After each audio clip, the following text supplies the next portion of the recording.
Jean-Charles, sans Bruxelles? Oui, sans Bruxelles, parce que je suis un peu. Parce que tant qu'on sera à Bruxelles, c'est eux les patrons de la France, de l'Europe, de tous les dirigeants européens. Ça veut dire que. Mais il faut que tu fasses voter les Français, alors les Français vont voter pour. Moi je suis gilet jaune, mais je sais que c'est la politique qui commande le monde et qui commande les peuples mondiaux.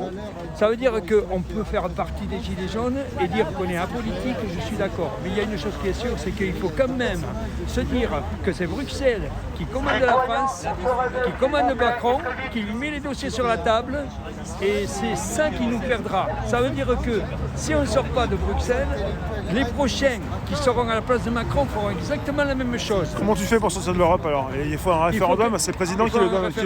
Mais le président Macron va jamais lancer un référendum. Alors il faut qu'il y ait j'avais dit pour sortir de l'Europe. La dernière fois, je t'avais dit un truc, il faut qu'il y ait un politique qui ait des niveaux et qui nous dise un politique qui soit copain avec aucun des autres, puisque les autres ils sont toujours pour l'Europe. Quelqu'un qui s'annonce pour les futures présidentielles et qui dans son programme mette ça, quoi. Qui mette ça et que les gens disent on a quelqu'un de nouveau qui est tout neuf mais qui vraiment veut notre protection. Veut demander aux Français ce qu'ils en pensent. Eh bien oui, mais il faut argumenter. Moi, jusqu'à présent, on donne 10 ou 11 milliards par an. Je crois que c'est ça. Mais qu'est-ce qu'on en a? C'est pour aider les autres, d'accord. Mais les autres, nous, on gagne quoi là-dedans? Ça veut dire que toutes les industries se barrent dans les autres pays. Les médias disent, ça y est, ils font des publicités en disant oui, il y a des industries qui s'ouvrent en France, etc. Mais c'est du pipeau. Il y en a quelques-uns. Mais ils s'en montent tous dans des pays comme la Pologne, le Maroc, pour faire des voitures avec des prix hors concurrence, tels que la Dacia que j'ai achetée d'ailleurs. Ça veut dire qu'ils font semblant qu'ils sont en train de développer la France avec l'industrie et puis l'artisanat, mais en fait ils n'en ont rien à foutre. Ils font de l'industrie qui vient d'ailleurs. C'est-à-dire on achète des choses qui viennent d'ailleurs, on ne fait pas travailler les gens qui sont chez nous. Et ça c'est Bruxelles, ils tolèrent. C'est-à-dire que la France dit oui, mais Bruxelles conseille en disant il faut laisser. Il faut laisser le partenariat à toute l'Europe. Pourquoi? Parce que comme ça, les multinationales, elles peuvent soi-disant baisser les prix. C'est pas toujours vrai, mais c'est vrai quand même. Mais ils vont pouvoir sous-payer les gens qui travaillent et faire baisser les salaires en France. C'est ce qui se passe aujourd'hui. Regardez ailleurs. Comment? Ils ne se plaignent pas ailleurs. Alors, et tu sais, ils sont toujours en train de dire regardez vers le bas. Vous voyez comme ils gagnent ailleurs. Alors soyez contents de gagner ce que vous avez en France. Pourtant, ça descend les salaires. Par contre, les patrons, les grands patrons des grandes firmes et les multinationales, ça met plein les poches. Et depuis très longtemps. Alors quand j'entends Mélenchon parler de ça, je suis d'accord avec lui. Mais je sais que lui, il ne se met pas une balle dans le pied. J'ai regardé le reportage de la Belgique avec des parlementaires qui disent à d'autres parlementaires, vous faites des lois contre les peuples, mais vous baissez pas votre salaire. C'est sur Internet tout ça. Il faut le regarder, ces mecs-là. Les Belges, ils sont moins bêtes que nous. Tous les représentants de gauche comme de droite que nous avons au Parlement européen, mais seulement français, et à la Chambre des députés, sont tous, pour moi, corrompus. Ils ne feront jamais de loi contre eux. Parce qu'ils se mettront une balle dans le pied de leur portefeuille. Donc ils ne veulent pas. Par contre, ils font semblant, non, je ne suis pas d'accord qu'on enlève les APL, comme il a dit aux petits. Je suis d'accord pour qu'on taxe. Je ne suis pas d'accord pour qu'on taxe, mais en fait, au final des courses, ils n'en ont rien à foutre. Voilà, ça c'est toute la gauche et tous les écologistes. Moi je dis ce que je pense. Les écologistes sont en train de nous mettre une grosse merde, je l'ai dit la dernière fois, avec les voitures, les gens. On sait très bien que tout doucement, les gens ils changeront de voiture, ils seront obligés d'y aller. Mais ne les obligez pas. Parce qu'ils n'ont pas les moyens de se les acheter. Ça veut dire qu'ils marcheront à pied, c'est ce que vous voulez. C'est ce que vous arriverez à faire. Même ma voiture qui est neuve, elle va être interdite. À Paris, elle dépense 3,7 litres à 4,2 litres en diesel. Je fais 1300 km avec. Déjà, je fais 2. Et bien le problème, c'est que la mairesse de Paris, elle a dit fini ces voitures-là. Par contre, elle tolérera jusqu'à 2030 les voitures qui dépensent en essence 10 litres. Ça veut dire chercher l'erreur. C'est des businessmen. Les écologistes, vous êtes des businessmen. C'est tout. Et vous ne connaissez même pas l'écologie et vous faites de l'écologie business. Moi, quand vous parlez de l'écologie, vous parlez de la nature, vous parlez des arbres, tout ça. Moi, j'en parle parce que je sais de quoi je cause, parce que je m'intéresse. Mais le seul truc, c'est que vous faites de la politique. Moi, je suis un vrai écologiste qui ne fait pas de politique, qui est contre les politiciens qui sont en train de faire du business avec l'écologie. Les éoliennes, vous le savez, Regrenne-Dubourg, j'aimerais qu'il soit au courant. Il défend les oiseaux. 300 000 oiseaux qui meurent à cause des pales des éoliennes. Et quand je dis ça, je sous-estime. Quand il y a le brouillard, ils arrivent en groupe, les pigeons ramiers, tout ça. Tout ça. Les animaux qui sont dans les fermes ne reproduisent plus pareil. Ça les perturbe. Les gens ne dorment pas pareil. Ça perturbe les gens qui dorment dans les fermes. Ça veut dire que, ou les habitations à côté, on est en train de faire un business de quelque chose qui ne rapporte pas vraiment, parce que les hydroliennes qu'on va mettre dans la mer avec les vagues sous la mer, eh bien, il faut les enlever tous les X années. Ça coûte un bras à enlever. Ce qu'on gagne de côté, on le redépense de l'autre. Mais ça fait marcher des gens qui sont derrière des bureaux et qui vont au tiroir-caisse. Mais ça ne nous fait pas marcher le tiroir-caisse à nous. Là, je suis contre l'écologie actuelle telle qu'elle est. Ça veut dire que les prochaines élections, s'il y a des écologistes, vous êtes esclaves du système.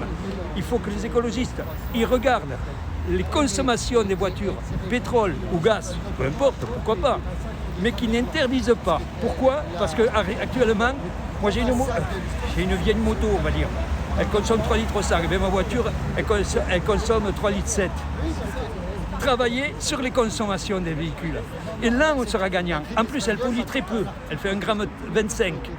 Ça veut dire que celles qui font plus que ça, elles pourront aller à Paris, que la mienne ne pourra pas y aller. Ça veut dire qu'aujourd'hui, nous sommes gouvernés par des gens qui font de la dictature business, pas pour faire semblant qu'ils sont pour le peuple, pour nous, pour notre santé, mais ils n'en ont rien à faire.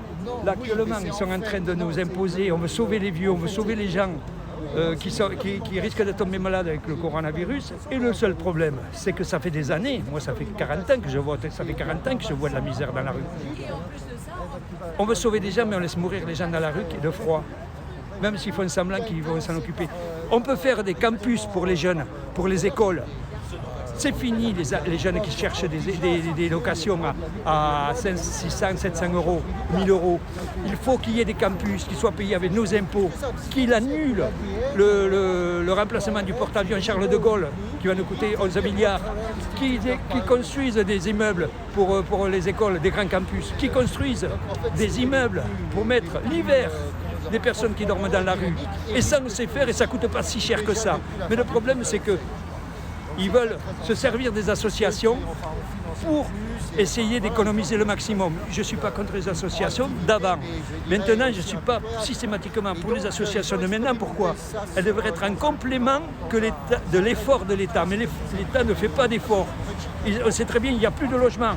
Il n'y a plus tout ça. Il faut qu'on construise des logements. Attention, je parle d'urgence. Après, il y a ceux qui peuvent payer des logements et qu'il faut qu'ils payent aussi leurs logements. C'est normal, on ne peut pas donner à tout le monde. S'il y en a, même moi, on ne va pas me donner un logement, c'est normal, j'ai une retraite que je peux me payer un logement.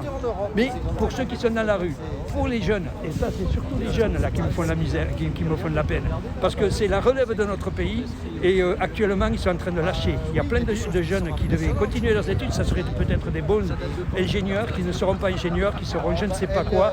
Et actuellement, avec la robotisation, et j'en reparle encore, on est encore en train de faire casser la figure le pouvoir du travail, parce que de moins en moins on aura de travail.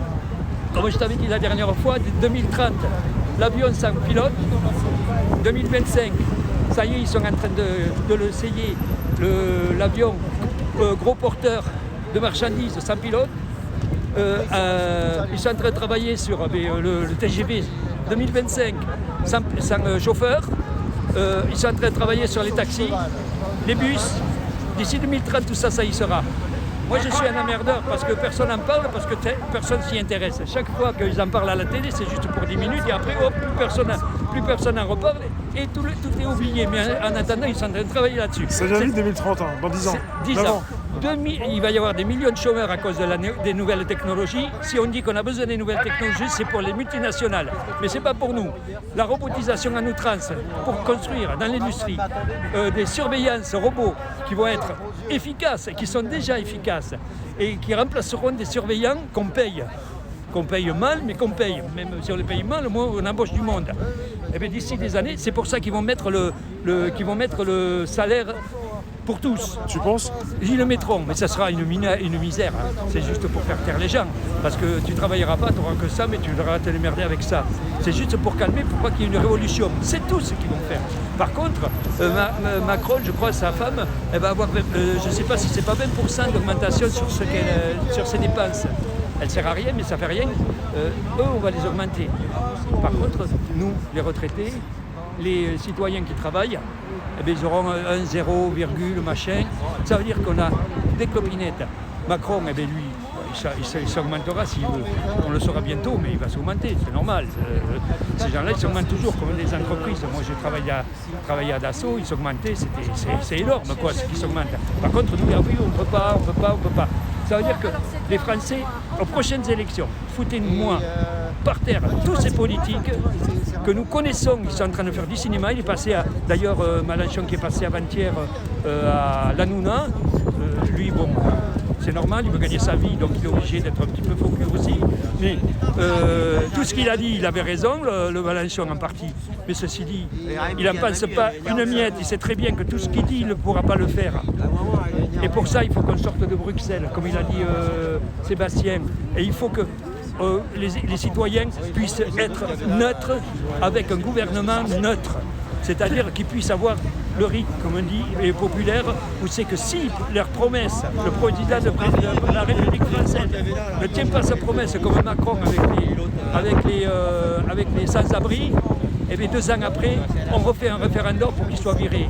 Et là, ça marchera. Mais ceux qui ne veulent pas, il n'y en a aucun qui veut ça. Ni la gauche, ni la droite, ni les écologistes, ni la NPA, aucun. Alors celui-là, on ne l'a pas encore sorti. Alors ce sera qui, hein? La LAN, pourquoi pas? Même, je m'en fous, parce que pourquoi pas? Pourquoi je te dis ça? Parce que plus ils ont des études, plus ils sortent de l'ENA, plus ils nous entubent. Voilà. Donc peut-être que ça sera quelqu'un qui aura peut-être pas de niveau d'études, mais qui sera beaucoup plus intelligent que tous ces gens-là qu'on voit à l'Assemblée nationale et à l'Élysée. Merci Jean-Charles.